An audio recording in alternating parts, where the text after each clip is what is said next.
Now, I just wanted to mention a couple of quick things related to working with our Levels dialog box. I hope you're enjoying Levels here, and this is, again, where things get much, much cooler. Obviously, you can see here we have much more control than we did with, say, brightness contrast. Or even with those auto commands, we really had no control at all, right? What I wanted to mention here is just a couple of neat things that you can do with your Levels command here. First of all, if you want, you can work numerically. Instead of working visually by dragging these sliders to the left and to the right inside the histogram, inside the Levels dialog, what you can do is you can use these text fields, these numeric fields that appear below the histogram. So, for example, I'm going to take my black point, my shadows, and I'm just going to shift them just a little bit to 60 there. Or I could come in here and I could type in 55 if I wanted to, or I could come in and I could type in, say, 75. Obviously, the higher the value, the further towards the right I'm moving my black point. The numbers inside these fields below the histogram are on that histogram scale. Don't forget there's a scale running across the bottom of our graph that measures luminance from 0 to 255. Remember that discussion? So there's 256 luminance levels. So if I take my black point and I'm bringing him back to 60, essentially what I'm saying is take anything that's 0 and now make it 60.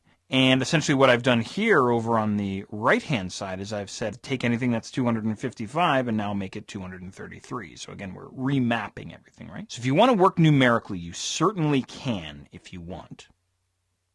The other thing that I wanted to mention as well is using this auto option, which does come in handy every once in a while. What I'm going to do here is I'm going to hold down Alt or Option, and I'll click on Reset to reset my dialog box. So I've just lost all of my changes. And then I'll click on Auto. I'll say, well, what's Photoshop's opinion on all of this? So I'll click on Auto, and hey, look at that. Photoshop's done I think, a pretty good job. Maybe it's a little bit too contrasty for my taste, but it really pulled the image back even better than I had done, right? And you know, this reminds me of something else here. At this point, you and I had been working on the entire composite image, the RGB image, but I have this channel drop down, and what I can do, and what that auto command had done for me, is it isolated each individual channel and made changes based on each individual channel. Let me show you this in a better way. I'm going to hold down Alt or Option and I'll reset my dialog box one more time. So here's my composite image. I'm going to switch now and focus on my reds, and I'll reset my black point for the reds, only the reds, and same with the white point. Maybe something like this, right? And then I'll isolate my greens, and I'll do the same thing. Look at the shift in the greens there. Let's pull this way back in, something like this. And then same story for the blues as well. Let's try and readjust, remap our blues. There, that's looking a lot better. So if you want, you can simply work on a composite image, or you can isolate your individual channels as I've done here, or of course you can use the good old auto button as well.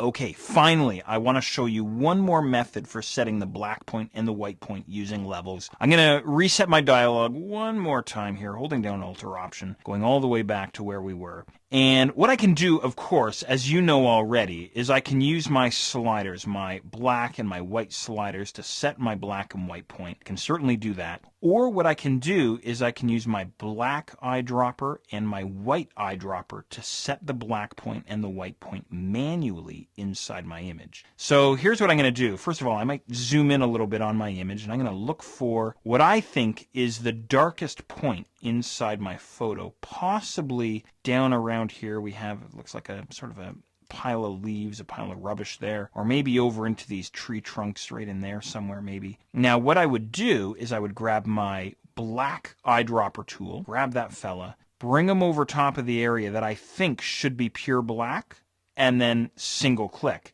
And what that does is that, of course, sets the black point inside my photo and shifts all of the colors. And of course, I see an instant change inside my photo. I see an instant change inside the histogram, inside the Levels dialog box, and of course, a change inside the histogram palette that I still have open inside the background. All right, next up I would do essentially the same thing, but now for the white point. So I'll grab my white eyedropper tool and zoom in on my image and find what I think should be the lightest point inside my photo. Perhaps some of the lighter colored dirt towards the front of the image there, the foreground of the image, or maybe, you know what, I just caught this beam of light, this beam of sunlight kind of cutting through the trees. I'll try single clicking on that. So I'm saying that area there should be pure white. And again, you'll see that shift, not only inside your photo, but inside your histograms as well. So, you know, this is just another way to work. There's no right or wrong here. Again, it's all in the eye of the beholder. I feel like I've given you a ton of options in terms of working with the levels dialog box. But again, don't forget, everything that we're doing here would be a permanent change should we click on OK. So we are slowly but surely making our way towards non-destructive color correction, but I've got to show you one more color correction tool before we get to the non-destructive color correction.